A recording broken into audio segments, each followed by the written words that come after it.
थाखाय दा बर' जाति जोङो बर' हारि होननानैल' थाब्ला जानाय नङा एजुकेशन सिस्टेमखौ जोङो मोजां खालामनांगोन एजुकेशन सिस्टेमा मा रोखोमै जोंनाव जागासिनो जोंनाव लाइक एबसु दं दा बुंनो थाङोब्ला बिराद कन्ट्रोभार्सि बेफोरो दा एबसुआ पलिटिक्सआव डाइरेक्टलि हाबनानैसो थाहैबाय दिनैनि गुबै टपिकआनो जाहैबाय जोंहा मोननै क्लिप बिस्वजित दैमारी सार लोगोसे बर'नि टप इउटुबार जोंहा बी बयसनि सायाव रायजोफोर जोंहा बी बयस इउटुबारा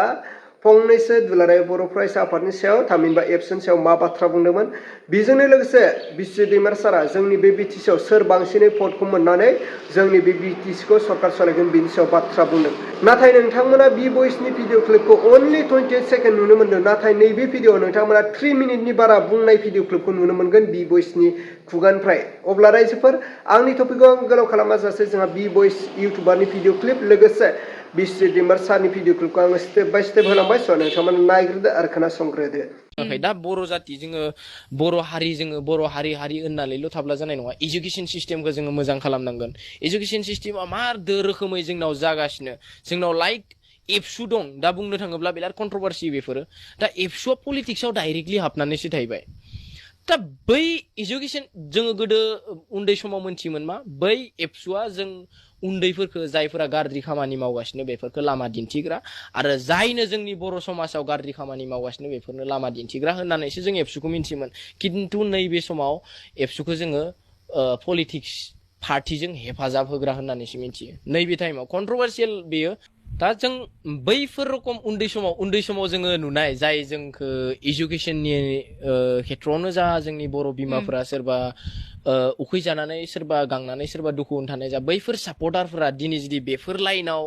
एक्सट्रा मोनसे पलिटिक्सआव हाबफैयो अब्ला माने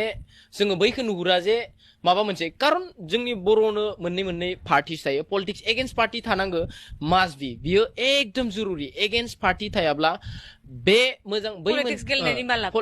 लाब जानाय नङा एगेन्स्ट पार्टि थाथारनांगो पलिटिक्सआनो पलिटिक्सआनो बे That's why politics. Against party थाथारनो नांगोन आरो बे against party थायोब्लासो आं गाज्रि खामानि मावनो सुबिदा मोननाय किन्तु आबसुआ जोंनिया बै आबसुआ नंला औ बै नंला जोङो बै समाव नुयोमोन जे आयु सोरनिबा न'खराव जेंना जुदि जादोंब्ला न' बडलेण्ड न' रेसनग्रा सासे मानसिया आंबो बै समाव उन्दै आंनि सार्केल बारायखौ लानानै आंबो बे सार्केल रिलि खालामनाय सासे गथ' फिसा उन्दैसा आंबो सासे स्टुडेन्ट दा बैनिफ्राय जोङो जेरै रखम बै समाव नुदोंमोन जोङो एबसु होनना बुङोब्ला रिसपेक्ट मोनसे सालाम जोंनाव फैयो बे नैबे टाइमाव खारन बिसोरो मोनसे गावसोरनि लामाखौ गारनानै बेलेग मोनसे लामायावसो लाहैबाय बै लामाखौ जोंनो नांगौमोन बै एबसुखौ जोंनो नांगौमोन खारन बैसोरसो जोंनि समाजखौ सुद्रायोमोन बैसोरसो जोंनि समाजखौ बासायनानै लाखिगासिनोमोन जायखिजाया गाज्रि जोंनि इउथ्सफोरा मावनो थांनायखौ बैसोरसो बादा होनानै लाखिगासिनोमोन खिन्थु दिनै नैबे समाव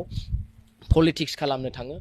दिनै सोरजोंबा जयै फागोन दिनै सोरजोंबा थाहैफागोन नो डाउट पलिटिक्स नांगौ जोंनो पलिटिक्सआबो जोंनि डेभलपनि मोनसे लामा पलिटिक्स एकदम जुरुरात जोंनो नांथारगोन बेखौ पलिटिक्स स्ट्रं जोंनो नांगोन बेनिखायनो जोङो मोजां पलिटिशियानबो सायख'नो रोंनांगोन आरो बेखौ सायख'थारनांगोन जोङो जाय मोजां बे जाय जोंनि बर' हारिखौ जौगाहोनो हागोन जाय जोंनि समाजनि बागै साननो हागोन जाय जोंनि सुबुं माहारिखौ अननो रोंगोन बा जोंनि समाजखौ गावनि बादि साननो रोंगोन बैफोर रकम मानसिखौसो जोङो सापर्ट होनांगोन बैफोर रकम मानसिखौसो जोङो देरहासार खालामनांगोन एन्ड देन प्लास सोरबा सासेनि जानानै नोङो गेलेदोंब्ला सोरबा सासेखौ गाज्रि मोनगोन एगेन्स्ट पार्टिखौ बिदि नङा नोङो बेखौ मोजां मोनदों अबभियासलि माबा मोनसे खारन दं नङा आं होनदों सरकार दानायनि बेलायाव गोबाङानो गोबां बाथ्रा बुङो नाथाय आं होनदों सरकार दानोब्ला 21 सा जानांगोन बेवहाय खुनु पार्टिजों खोथा गैया 21 सा जुदि सोरबा एमसिएलएआ ज' जानानै माने सोरखौबा लिडार फाथियोबा दैदेनगिरि फाथियोबा बे सिफ जागोन आरो बिनि उनाव बिसोरनो सरकारखौ दानो हागोन दा जोंनाव गुबै मोनथाम पार्टिनि हानजानि बाथ्राफोरखौ बयबो बुंलायबाय थादों बेनो जाहैबाय बिपिएफ इउपिपिएल आरो बिजेपि दा बे बेलायाव सोर बेसेबां मोनो आंथ' मोनसे बाथ्राखौ जोंनि आबहावाखौ नायनानै बुंबाय थादों रावबो खम नङा ओंखायनो बिजेपि इउपिपिएल बिपिएफआ दिनैनि दिनाव जिथाखौ मोनगोन बायदिखौ आं नुदों आरोखि अब्ला 10 बाखि थायो बे 10खौ जाय बांसिन मोनगोन आं होनदों मा बेनो सरकार दानायाव माने मा होनो भावखौ लागोन आरोखि मेन रलखौ लागोन जेखौ जों किं मेकार होननानै बुंबोदों दा बेखौ सोर मोनो बेथ' 22 तारिखनि बिसायख'थियावसो आसोल जितु रायजोफ्रा भट होगोन बेजों मोनथिनो हागोन आरो सरकारनि बेलायाव आं होनदों जे दिनैहाय जितु दुलाराय बर' फरायसाफोर गुबुन गुबुन बर'फ्रा बुंबाय थादों जे बर' खौसेयैनो बर'नि सरकार दानांगौ बर' पार्टिनि सरकार दानांगौ थ' बे बेलायावबो खुनु असम्भब नङा जुदि UPPL BPF जों गोरोबलायनानै जुदि दायो आं सानो मोननैजों गोरोबनानै 21 मासि जाहैनोबो हागौ आरो हारसिङैनो सोरबा मोनबाथ' बुंनांगौ जेबो गैया गतिके ओंखायनो आं बुंदों मा BJPआ जेसेखि मोना बे खोथा गैया जुदि UPPL BPFआ मिलायो UPPL BPFनिनो सरकार जानो हागोन BJPआ जुदि 21 मोनाब्ला 19टा मोनब्लाबो 20टा मोनब्लाबो बिसोरो सरकार दानो हागोन मोननैजों जुदि राजखान्थियाव जाहैबाय गोरोबलायनायासो गिदिर बाथ्रा थांनाय बारावबो मोननैजों दायोमोनब्ला मोननैजों सरकार जायोमोन नाथाय BJPआ माने UPPLजों BJPजों गोरोबनानै दादों आरो UPPLआनो जाथों सोमावसारनानै फैनाय दैदेनगिरिफोर दं BTCआव बिस्रा गोबां मावनांगौ दं होननानैनो BJPआ मानाव गेदेर BPFनि रेवरेवा नार्जाहारि जोंहा कंग्रेसनि सजल सिंहा आरो गण सुरक्षा परिषद जायखौ अना बर' हानजा होननानै बुङो बेनिफ्राय घनश्याम दास बिथांमोनखौ लाबोनानै प्रमद बर' मानाव गेदेर बिथांखौ चिफ गबिन्द बसुमतारी मानाव गेदेर बिथांखौ डिपुटि चिफ आरो कातिराम बर' बिथांखौ स्पिकार फाथिनानै बे सरकारखौ BJPआ बानायना होदों थांनाय बारावबो गतिके BJPआ जेब्लायबो BTCनि बेलायाव माने बेबायदि मदद खालामगासिनो दं आरो दानि बिसायख'थियावबो